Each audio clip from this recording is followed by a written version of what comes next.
Good morning students, ninth class. आज हम chapter second start करेंगे, is matter around us pure. ठीक है, हमने ये चैप्टर शुरू करना है, ये मैटर अराउंड अस प्योर। इसमें हम करेंगे topic pure substance, mixture and types of mixture. ठीक है, टाइप्स ऑफ मिक्सचर में हम पहले होमोजीनस और हेट्रोजीनस मिक्सचर के बारे में पढ़ेंगे। तो सबसे पहले मैं आपको बताने लगी हूँ प्योर सब्सटेंस। प्योर सब्सटेंस क्या होते हैं? Pure substance, a pure substance consist of a single type of particles. एक ऐसा सब्सटेंस जो कि एक तरह के पार्टिकल से मिलकर बना हो, उसे हम प्योर सब्सटेंस कहते हैं। Most of the matter around us exist as mixtures of two or more components. Pure components, जो हमारे जो मैटर के जितने भी हमारे चारों तरफ चीज़ें एग्जिस्ट करती हैं, मिक्सचर की फॉर्म में करती हैं या to or more pure component के रूप में करती हैं। जैसे कि सी वाटर है, मिनरल्स है, एट्सेट्रा, ये मिक्सचर हैं। ठीक है, ज़्यादातर चीज़ें हमारे दो या दो से ज़्यादा प्योर सब्सटेंसेस के मिलने से बने हुए मिक्सचर के फॉर्म में मिलती हैं। Question arises, what are mixtures? Mixtures जो होते हैं, they are constituted by more than one kind of pure form of matter.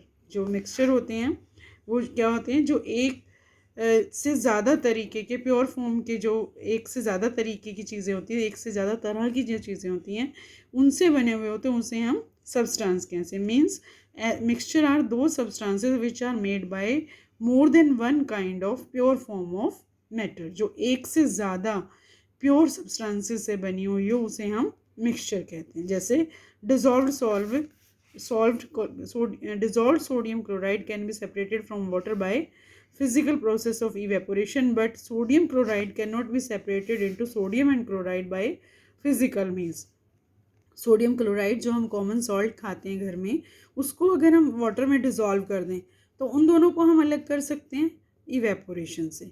लेकिन सोडियम क्लोराइड में से सोडियम को और क्लोराइड को हम अलग नहीं कर सकते, फिजिकल मेथड से हम उनको अलग नहीं कर सकते।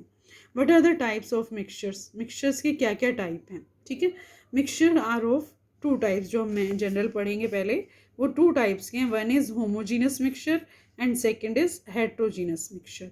होमोजीनस मिक्सचर क्या होते हैं? जिसका यूनिफॉर्म कंपोजिशन होता है थ्रू आउट, जिसमें जो मिक्सचर कैसे बनते हैं, अगर हम वाटर में किसी चीज़ को डिज़ोल्व करते हैं तो एक्वस सॉल्यूशन बन जाता है, और अगर हम किसी वाटर के बिना करते हैं तो वो नॉन एक्वस सॉल्यूशन बन जाते हैं। ठीक है, एक ऐसा मिक्सचर जिसमें यूनिफॉर्म कंपोजिशन है, जैसे हमने वाटर के अंदर सॉल्ट को डिज़ोल्व किया, ठीक है, तो आप देखोगे हमें थ्रू आउट क्लियर सॉल्यूशन नज़र आ रहा है। तो इस तरह का जो मिक्सचर होता है उसको हम होमोजीनस मिक्सचर कहते हैं। और अगर कोई मिक्सचर ऐसा हो जिसमें फिजिकल डिस्टिंक्ट पार्ट्स नज़र आ रहे हों और जिसमें अलग अलग पार्ट नज़र आ रहे हैं, उसको हम हेट्रोजीनस मिक्सचर कहते हैं। जैसे mixture of sodium chloride and iron filings, salt and sulphur. ठीक है, सॉल्ट और सल्फर को अगर हम मिलाते हैं और उसका अगर हम मिक्सचर ऑब्जर्व करें तो वो एक हेट्रोजीनस मिक्सचर है। इसके लिए हम एक्टिविटी करेंगे, एक एक्टिविटी करके मैं आपको एक्टिविटी से बता रही हूँ आपको। इसके लिए हम क्या करेंगे, 4 ग्रुप ले लेंगे, group A, group B, group C और ग्रुप डी। ठीक है, उसमें हम चारों ग्रुप्स को अलग अलग सब्सटेंसेस दे देंगे। इसको हम 50 ml वाटर और कॉपर सल्फेट थोड़ा सा दे देंगे, 1 स्पैचुला, 1 चम्मच। ठीक है, सेकेंड ग्रुप को हम दे देंगे 50 ml of water plus 2 spatula. ठीक है, 2 स्पैचुला हम कॉपर सल्फेट की दे देंगे। कॉपर सल्फेट एक केमिकल सब्सटेंस है। ठीक है, उसके बाद हम ग्रुप सी को कॉपर सल्फेट दे देंगे और पोटेशियम परमैंगनेट दे देंगे। ठीक है, और फोर्थ को हम copper sulphate plus potassium permanganate दे देंगे, और इन सबको हमने बनाना है। ठीक है, वाटर में डिज़ोल्व करना है। जब हम इनको वाटर में डिज़ोल्व किया तो ग्रुप ए का जो था वो एक क्लियर सॉल्यूशन बना। ठीक है, जिसमें हमें अलग से ना पानी नज़र आ रहा है ना कॉपर सल्फेट, एक इकट्ठा ही हमें एक चीज़ नज़र आ रही है। इसका भी ऐसे ही था कि हमें एक क्लियर सॉल्यूशन नज़र आ रहा था। ठीक है, तो इस तरह के जो मिक्सचर होते हैं उनको हम होमोजीनस सॉल्यूशन कहते हैं। इस तरह के जो सॉल्यूशन होते हैं उसको हम होमोजीनस सॉल्यूशन कहते हैं। या हम सॉल्ट को वाटर में डिज़ोल्व करें तो उससे जो सॉल्यूशन बनेगा उसको भी हम होमोजीनस सॉल्यूशन कहते हैं। अब सेकेंड टाइप पे आ जाएंगे हम लोग। Copper sulphate plus potassium permanganate को अगर हम डिज़ोल्व करते हैं तो हम देखेंगे कि हमें कुछ अलग अलग पार्ट नज़र आ रहे हैं वाटर के अंदर। हम जब इनको डिज़ोल्व करते हैं तो हमें कुछ अलग अलग पार्ट नज़र आ रहे हैं।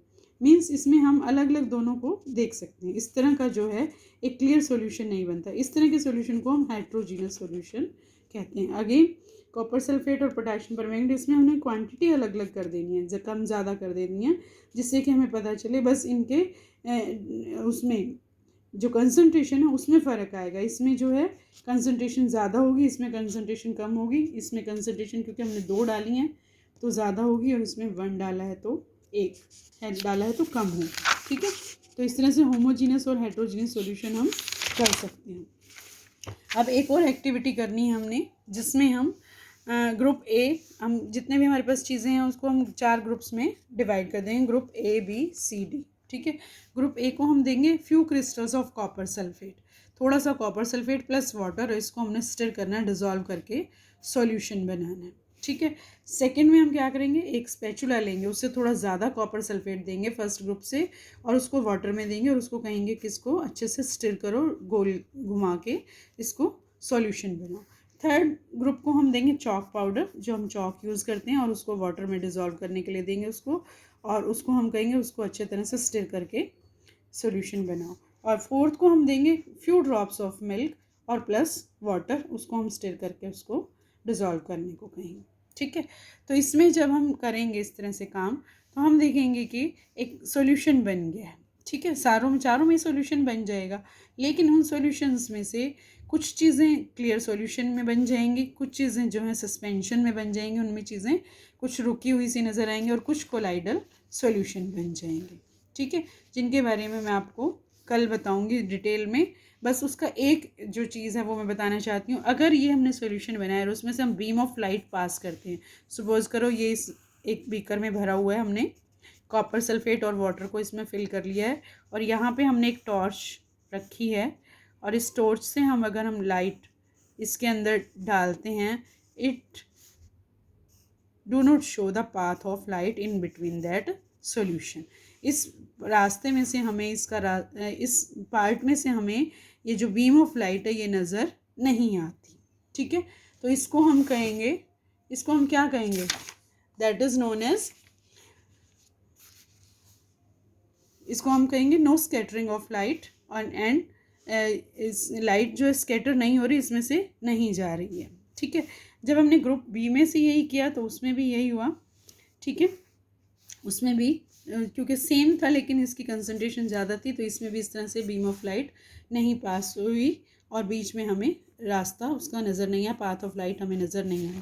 थर्ड हमने सॉल्यूशन लिया था चॉक पाउडर प्लस वाटर, उसमें से जब हमने बीम ऑफ लाइट पास की तो हमें कुछ इस तरह से नज़र आई कि टॉर्च से जब हमने लाइट को डाला तो हमें यहाँ से बीम ऑफ लाइट जाती हुई नज़र आई। ठीक है, it means it is scattering of light हमें नज़र आ रही है। ठीक है, तो दैट इज़ नोन एज, इसको हम कहते हैं टिंडल इफेक्ट। जब ये इस तरह से हमें बीम ऑफ लाइट होती है, टिंडल इफेक्ट। और इसका जो चॉक पाउडर प्लस वाटर था इसका नाम था सस्पेंशन, क्योंकि जो चॉक के पीसेस हैं वो वाटर में पूरी तरह से डिज़ोल्व नहीं होते, और फ्यू ड्रॉप्स ऑफ मिल्क हैं जो वो डिज़ोल्व तो हो जाते हैं लेकिन उसमें हमें क्लियर सॉल्यूशन नज़र नहीं आता, तो ये इसको कहते हैं कोलाइडल सॉल्यूशन। ठीक है, तो इनके बारे में कल डिटेल में पढ़ेंगे हम लोग।